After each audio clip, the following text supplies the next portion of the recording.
Welcome to another edition of The Muslim View. My name is Abdul Fattah Tawakkul, and I'm going to be engaging you with a new segment today, which is called Ask the Imam Anything.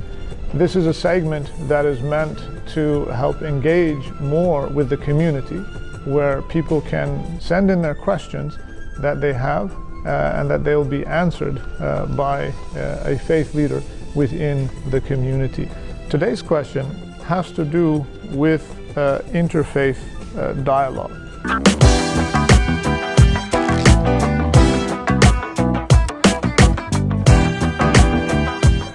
Hi, my name is Rania Ghazal, and a lot of my non-Muslim friends have been asking me this question, and I'd really appreciate it if the Imam can answer it. So the question is, is it okay for Muslims to go to Christian or Jewish celebrations? Now, in order to answer this question, it's important to be able to understand really what the basis is of interfaith interactions. When we're talking about interfaith dialogue between the three monotheistic traditions, in this case, between the faith of Islam, Christianity, and Judaism, the point of interfaith dialogue is never to blur the lines, so to speak, between each of the various and distinct faith traditions. A Muslim follows the tradition of Islam and is distinct from a Christian who follows the Christian faith, and is distinct from a Jew who follows the Jewish faith tradition.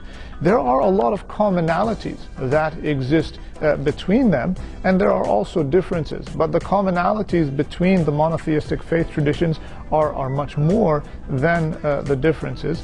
But this does not mean that a person does away with the differences and blurs the lines between distinct identities or the individual faith traditions, which is not really what the point of any form of interfaith dialogue is.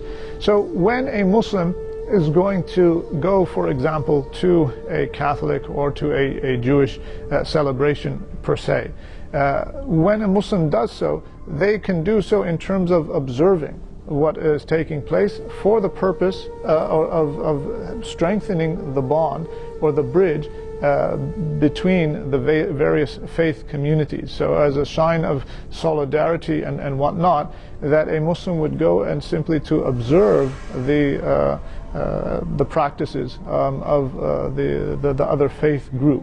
To actually partake in the celebration itself, or to partake in the actual ritual within a Christian or a Jewish place of worship, is something that for the Muslim, that there are going to be certain boundaries that we adhere to in order for us, one, not to compromise our own faith tradition, but at the same time not to disrespect the faith traditions or the rituals of others.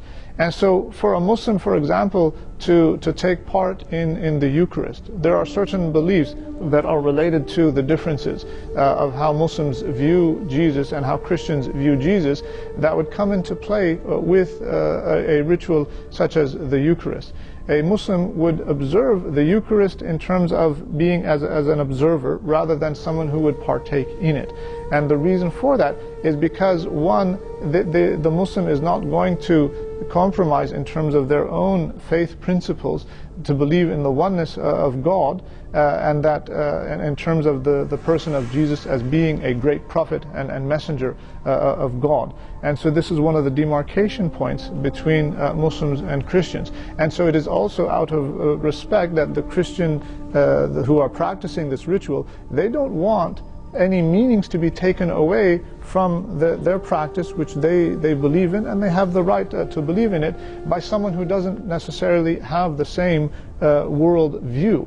And so that's where you find some of the distinctions that occur between the various faith traditions, and that these distinctions are what make an individual who they are in terms of their identity. It's what makes a Muslim a Muslim. It's what makes a Christian, and it's what makes a Jew in terms of their own practices. And so in order to, if you were to mix between the various rituals, and you have adherents of, the Jewish faith, for example, partaking in the rituals of the Muslim faith tradition, that might perchance take away from the meaning that these rituals have for the one who believes in it and who practices it. And so out of respect, and in order not to compromise one's own faith principles, then there would be these limitations that would be put in place.